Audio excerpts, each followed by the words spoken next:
Okay, so Essential Learning Target 2 from last semester is talking about identifying, working with, and recognizing quadratic functions.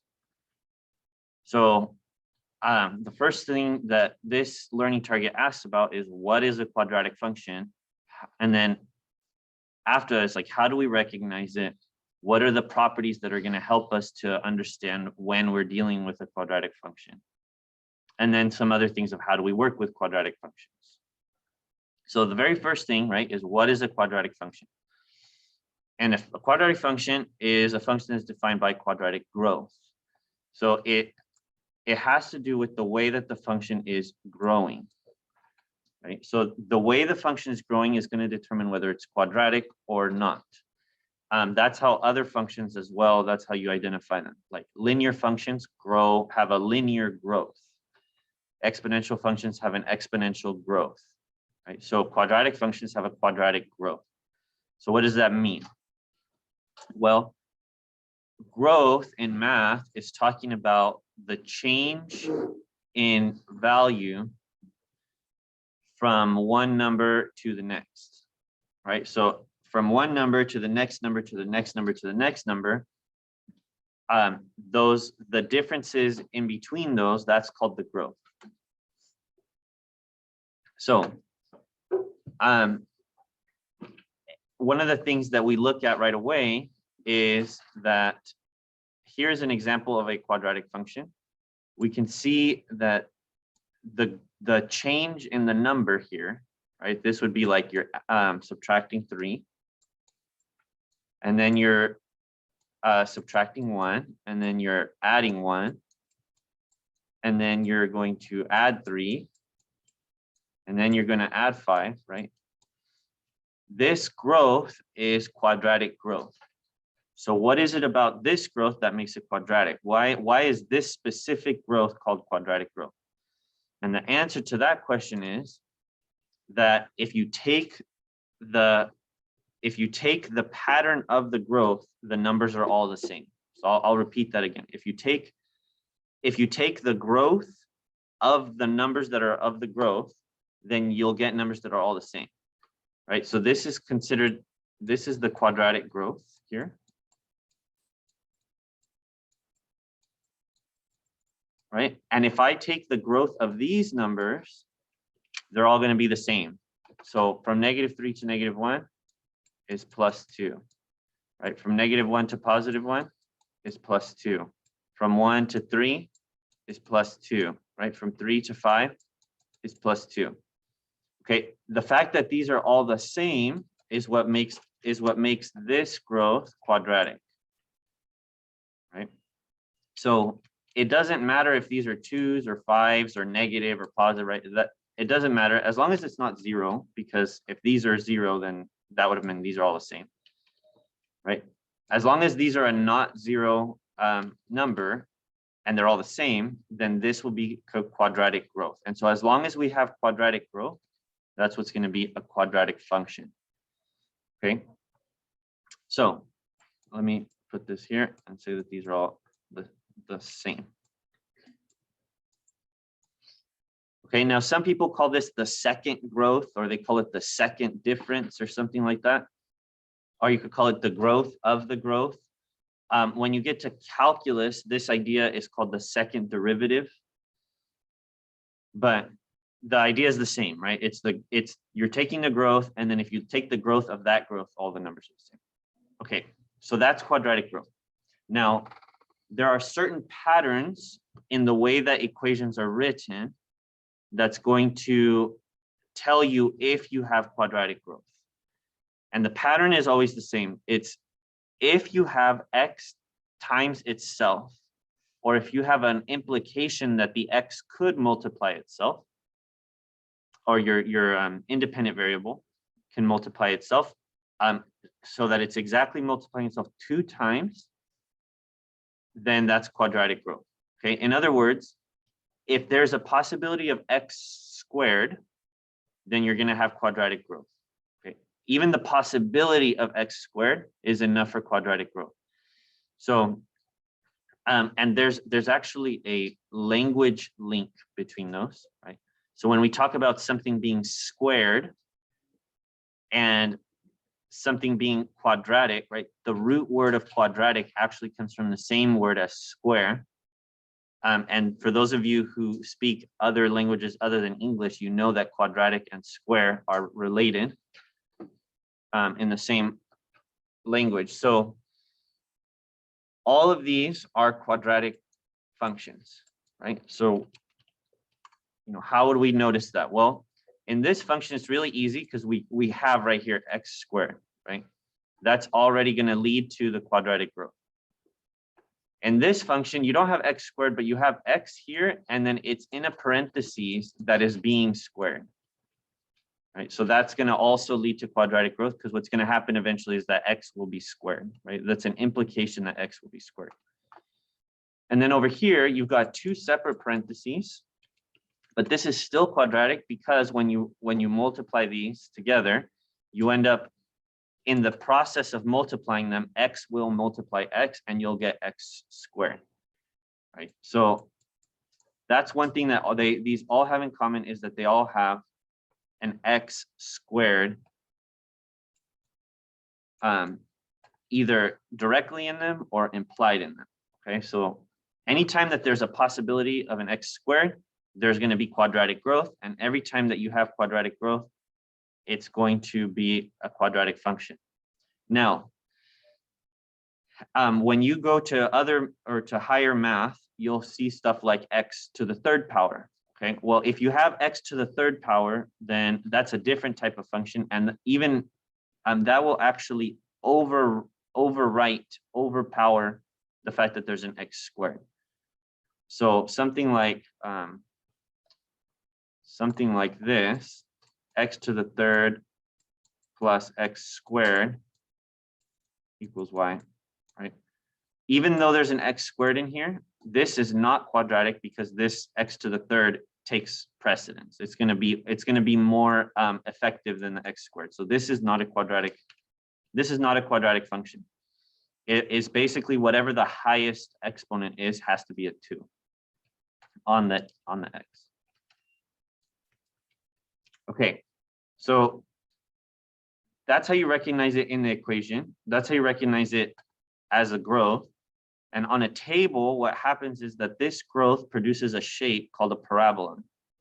And the way that we recognize that is if you look at the points of a parabola from one point to the next point to the next point in order from left to right, what you're going to notice is that the growth is apparent there. So if I go here and let's say that this distance right here, this is a drop of 5, right? This is down 5. And then from here to here, this would be a drop of 3. And then this would be a drop of 1. And then this would be an increase of 1. And this would be an increase of 3. And this would be an increase of 5. Okay. This growth, these numbers represent the growth here. All these numbers actually.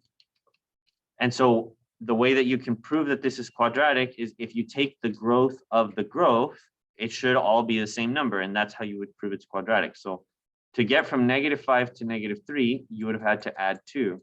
To get from -3 to -1, you had to add 2. To get from -1 to 0, you have to, or excuse me, to get from -1 to the next growth, well, you'd have to add 2. To get from 1 to 3, you have to add 2. 2. Right? So the fact that all of these are the same, again, that's very similar here. That's how you can tell this is a quadratic growth pattern. So that's a quadratic growth pattern will always have a parabola. Now, even if you have something like this, let's say that we had here, let's say that we were going to be from here to here, let's say that that was adding 10. And then from here to here, that's going to be adding 7. Actually, that's not going to end up working. Hold on. I have to adjust myself here. We've got to, let's say that this is subtracting 3. And then this is subtracting 6. And this is subtracting 9. Right? And so from here to here, let's say that's adding 9. And this is adding 6, and this is adding 3. Okay, even though these numbers are different than these numbers, we would still say that this is a quadratic pattern because from 9 to 6 is +3, from 6 or -3, excuse me. From 6 to 3 is -3. From, oh, I messed it up too. And then over here you'd get the +3, right? And then the -3. Excuse me, I'm floundering a little bit, and the -3. I made a little mistake in here, but the point is still the same, right? So we've got this idea here of all of the growths being the same, right? And that's how you would be able to tell that it's quadratic. Okay. So that's how you can tell if a function is quadratic. And as part of this target, you have to be able to explain that in writing. Okay, so what does that look like? So if I were to ask you, how can you tell if a function is quadratic? And you had to answer me in 1 or 2 sentences, the proper answer would be something like this. This function is quadratic because it has a quadratic growth. I know it has a quadratic growth because and you would say because you could say the second growth, or the second, you could say the growth of the growth is the same number repeated. Okay, now in math, instead of saying the same number repeated, we have a word for this. The math word for the same number repeated is the word constant. Is a constant. Okay, and so this would be what you would write if you were trying to convince someone that a function was quadratic. All right, so to continue with ELT2, another thing that ELT2 asks you to do is to create a recursive equation for a quadratic function. In order to do this, it's important that you see how a recursive equation functions, like how does it even work?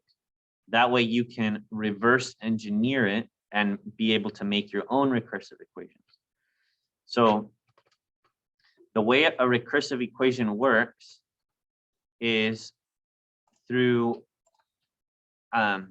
choosing an x value and then resolving the equation to get an appropriate y value. Now, a recursive equation has to have a starting somewhere to begin. So it's not enough to just have the equation. And the reason why it's not enough to just have the equation is, let's say that we are going to make a table here from this equation. Right? And the whole purpose of this is just to learn how the recursive equation works so that we can write it. So if we were going to start figuring out how this recursive equation works, if we're going to start plugging in x values, let's say that we chose x to be 1, right? Let's start at 1. So this would be a 1, and this would be a 1, and this would be a 1. And we would get f of 1 equals, and that reminds me that this should be f of x then. Sorry, there we go. So f of 1 equals f of 0 plus 2 times 1, which is 2, plus 3. Okay. So we're figuring out right here what goes here. This is f of 1. Right. And then whatever number that is, that's what's going to go here is f of 1. Right. So this is 1, that's f of 1. But the problem is that we need to figure out, or that we would need to know what f of 0 is. Right. And we don't know what f of 0 is. Well, if we plug in 0 in order to figure out, plug in 0, so that way it's going to tell us f of 0. The problem with that is when we plug in 0, this will change to -1. So now we have to know what -1 is. And it keeps going forever, backwards and backwards and backwards, right? So we will never be able to know what any of these are. However, that's the reason why we always have what's called an initial condition. And the initial condition is just a starting point that allows the rest of the equation to do its job. So let's see if I can properly erase these things. So let's start it. Let's write an initial condition, and let's go ahead and say that f of 0 is going to be, and it could be any number here, 7. This is just as an example. So I'm choosing it to be 7 just as an example, since I'm making it up. Okay, so now we can put in a 1 here and a 1 here and a 1 here, right? Because we can choose x to be 1. And what that's going to do is it's going to allow us to substitute these in for x. So we're going to put a 1 here, a 1 here, and a 1 there. And this should be 2 times 1. Right? So we get f of 1, right? Which is, that's what this is right here. This is f of 1. So f of 1 is going to equal f of, this is going to turn into 0. F of 0 plus 2 times 1, so this will be just 2 plus 3. Okay, now f of 0, the only reason we know what f of 0 is because it's in our initial condition. So we know f of 0, we know this is 7. So here we have 7 plus 2 plus 3. And 7 plus 2 plus 3 is going to be 12. Right? So that's the first one. So now now that we know what f of 1 is, we can know what f of 2 is going to be. Okay, so let's reset it back. Let's try 2, right? And then on this side, this is going to be f of 2, whatever, when we figure this out. So let's put in 2 for all the x's. So 2 goes here, 2 goes here, and 2 goes there. So f of 2, that's this guy, is going to equal f of 2 minus 1. So 2 minus 1 would be f of 1. Right? And remember, f of 1 equals 12, because we found that out already. F of 1 equals 12 plus 2 times 2, which is 4, plus 3. So this will, and we know this is 12 because we already figured that out. So that's 12. So f of 2 is equal to 12 plus 4 plus 3. And if you add these up, you get 19. So this is actually 19. Okay, so now we know f of 2, which means we can know, now we can figure out what f of 3 is. F of x minus 1, this, and let's reset it again. Okay, so now it's reset. We're choosing x to be 3. So we put a 3 here, a 3 here, and a 3 here.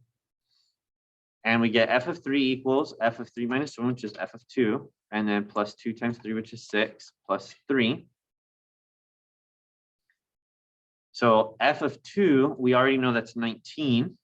And so we can see that the f of 3 depends on what f of 2 is, right? There's a dependency here where the new number that we're figuring out depends on the old number that we had before.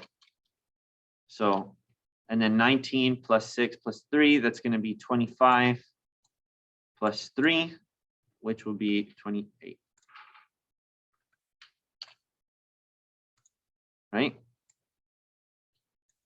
And on it goes. You could keep going with this. Right? Dot, dot, dot, dot, dot, dot. So this could keep going.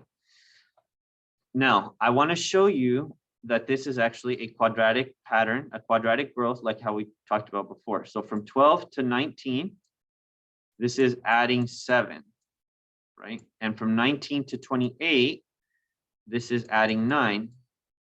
And so this is plus 2, right? So this would be the quadratic growth. And this would be, I would need another one to prove to you that it's the same. So let's do one more, and then you can see that it's actually the same. So let's do f of 4 real quick.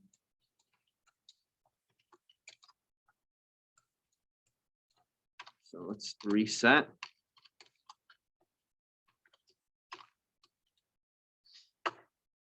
Okay. So f of 4, we're going to replace all these with 4s.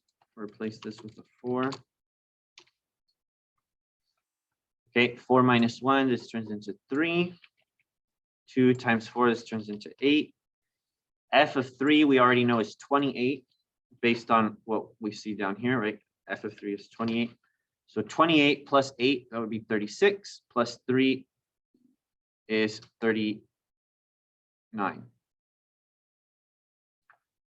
So we put here, let's erase these real quick. Let's make this a 39, and then this was a 4. And we can see that from 28 to 39 is plus 11, and this is plus 2. Right? And so if you look at this growth, the fact that these are the same, see how it's a repeated number, that's just the same number. Okay, the fact that that's true means that this is a quadratic growth, which means we're dealing with a quadratic pattern. So there's a couple of things to unpack here. Now that I've shown how it works, I want to show you some patterns, or specifically one pattern within that that we can use.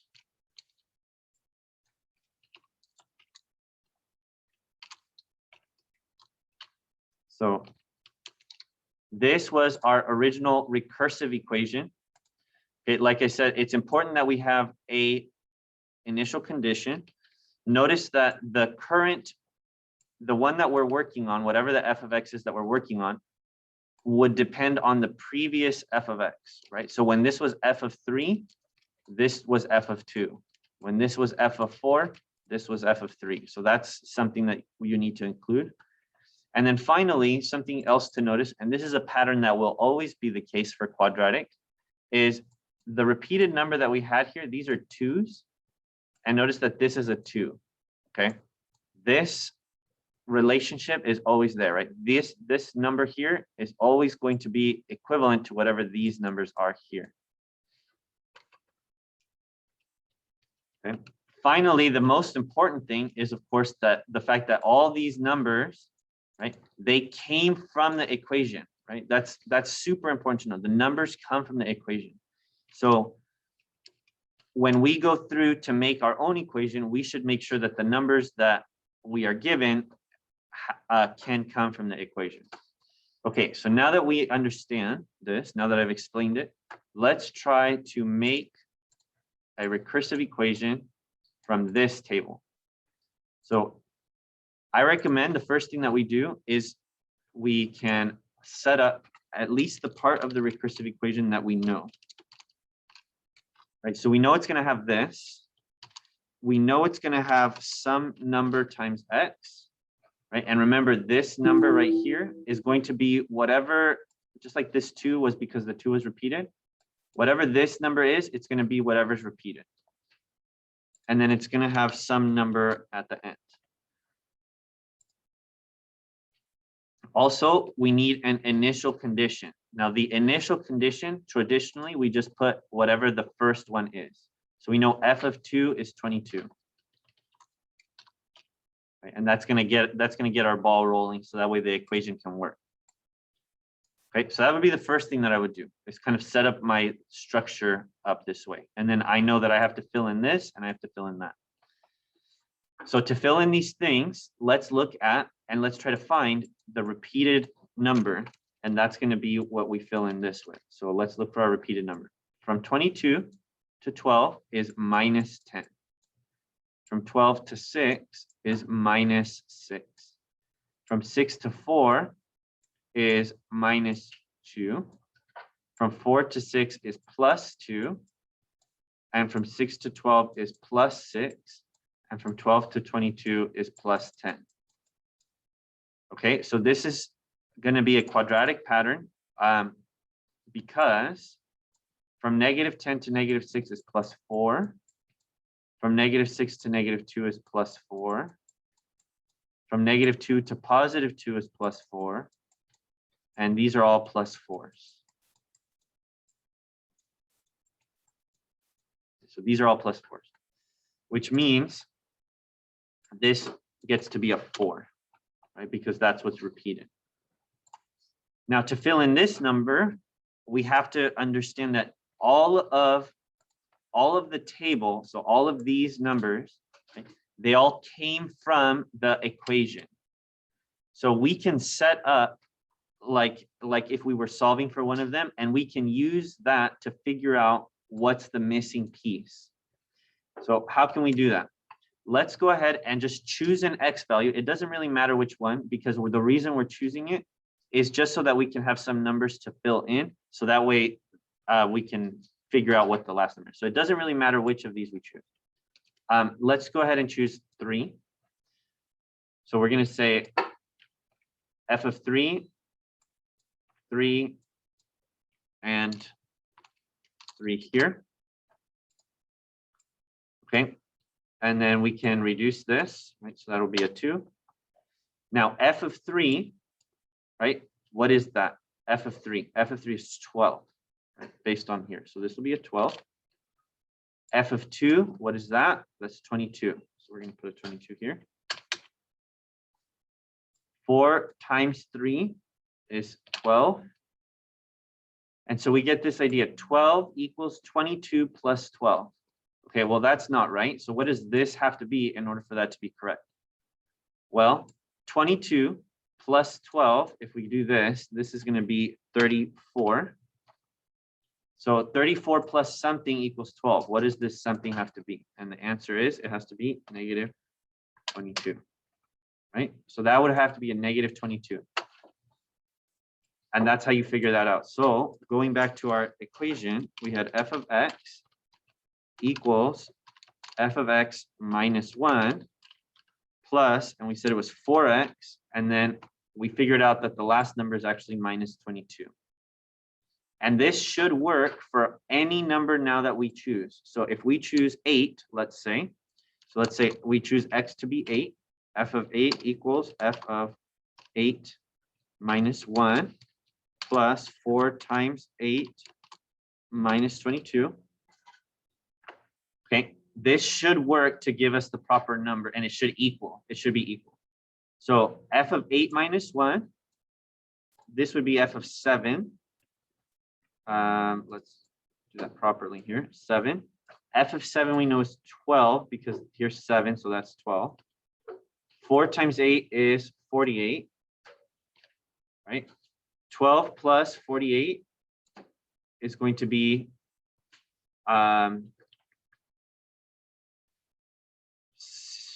60. And 60 minus 22 should be, well, we should have gotten 22, which means there's a mistake somewhere. So, okay, let's try that again, because I think I made a mistake. So,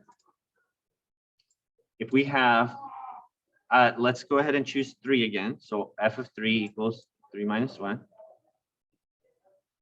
Plus, and then this is a 3. Plus something. Right? So 3 minus 1 should be 12. No, f of 3 minus, so 3 minus 1 is 2. And then we know 4 times 3 is 12. That part we know. So f of 3, we're supposed to get 12. Right, so this is 12. F of 2 is 22.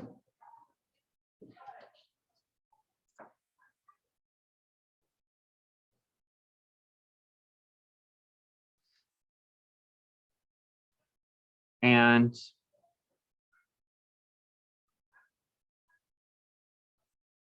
we're supposed to get